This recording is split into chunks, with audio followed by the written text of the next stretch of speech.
Welcome to the second part of this photo shoot. You'll get to compare the photos that I shot in the natural light and with a flash. Okay, now we're going with natural light only. Okay, so go into the middle. It is around 1.5 hours before the sunset, and we changed the location. We saw this bridge in the middle of the field. If you were me, how would you compose the shots? I will use the fence as the leading lines. It is also something that Lexi can lean on to come up with different poses. Okay.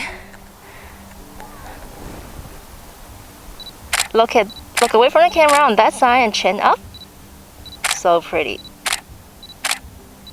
And look at me once again. As the ground was leveled, so I was able to shoot at a higher angle without the stepladder. Adding in the light, but the ground is so uneven that the light cannot stabilize, so I have to hold it all the way. Okay, so I will carry it like what I just did. Like this. Okay.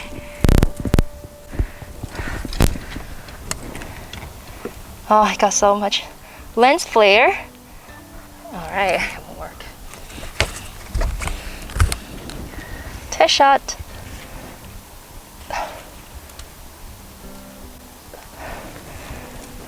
Oh God. Can't even focus. Maybe. Yeah. The flares are coming straight into my lens, and I wasn't able to block it with a diffuser. My lens was having a hard time to focus. If I wasn't holding the light, I could have moved away a tiny little bit to avoid the flares. So I decided to move the light to a flat surface. Okay, I'll bring the light here. So look at this way. Alright. And see if I can do it. Test shot. Too much.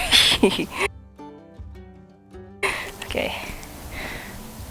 Bring it down. Perfect! Alright. Good. And look at the light. Or near the light. And look at me again. Chin up. Can you fix that hair near your eye? Good. I like that smile. Okay.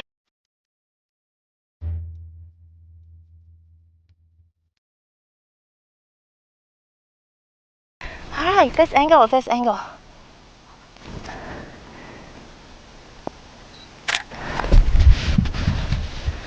Oh my gosh. Yes. I like how you look at the little pond right in front. Yeah, like this.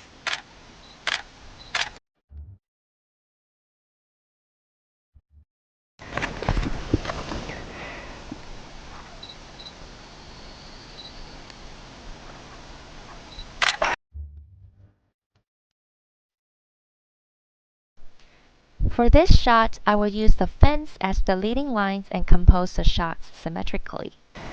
It will fall, so yeah. Just get back, go back. It's too far away. Let's see if I can power it up. I was standing far away and also on a stepladder in order to get more background in the frame. Unfortunately, I forgot to move the video camera, so it was not showing me. Well, not bad. Actually, quite good. I could have put the light closer to you, but I don't want to break it, so. Lexi wasn't bright enough to stand out from the background, so the light has to go closer to her. Moving the light closer to the subject will also make the light quality softer and the intensity stronger. And I will take the risk for that. Okay, I'm gonna throw my light here and don't fall, please. I can't afford to buy another one. Okay, so you guys remember to subscribe to our channel. Every time we do this thing, we put in a lot of effort and energy, and we're hoping to do the right thing because it's now dipping in the mud. So that's the highest that I can go, but please don't fall. Okay. Come on, give me a light assistant.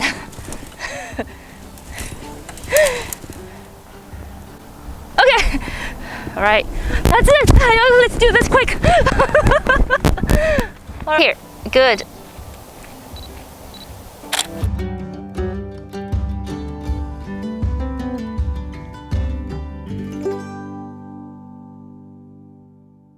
You're risking your life to do this. Guys, she's Lexi. Follow her on Instagram, guys, and hire her. She's the best. Look at me.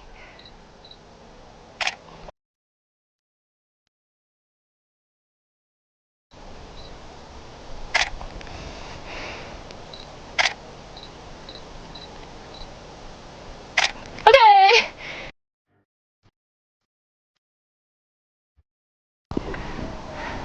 Okay, right here. Come forward one step more. Good. Beautiful. Wow.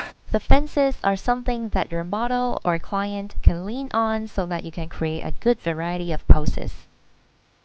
But that will become your hair light.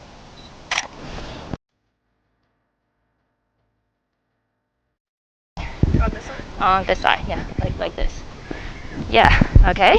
Let me power down the flash. Yeah, one new shot right here. Ooh.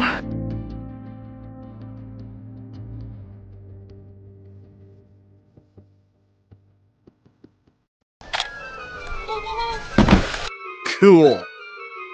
I got it.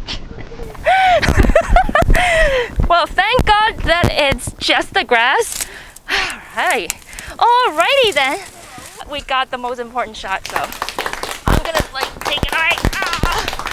Okay. We got this. We got this! Natural light versus flash, which one do you like? Then we changed the location and I wanted to get the water in the background. Let me expose for the ambient first before turning on the light. Okay, now my shutter speed is 3200. My aperture f1.4. Okay. This is my ambient exposure. If you ever have to get any water in the background, just be careful because the exposure can be very tricky. Water is always a bright object in a frame no matter what time you shoot. So if you expose for the subject, the background will be overexposed. The solution is to add the flash. Turning on the light. Now do a test shot with 1/8. Using a flash here will help you balance the ambient and the flash exposure. So I'll first expose for the ambient light and I will underexpose it, and then I turn on the flash and adjust the power accordingly. And I'm gonna bring the light closer to her.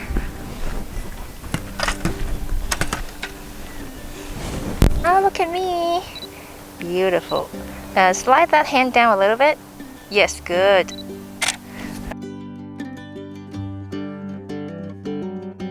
I'm stepping on the ladder so that I can avoid the horizon line in the background. Look at the camera, like turn all the way straight to the camera and just fold your hand. Yeah, like this. Good. Beautiful.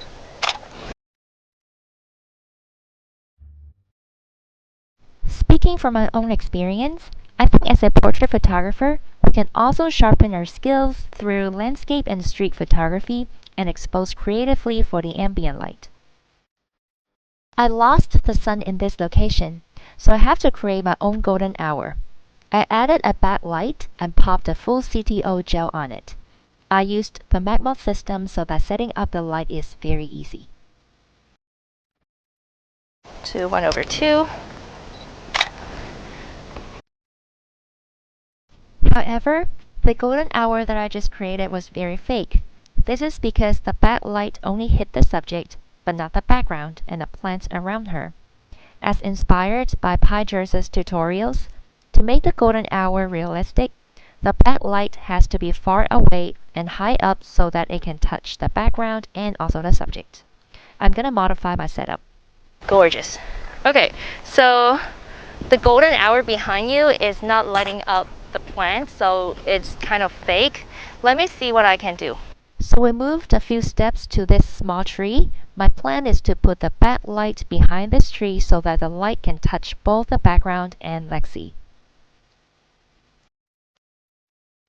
Before turning on the backlight, I did a test shot with the front light.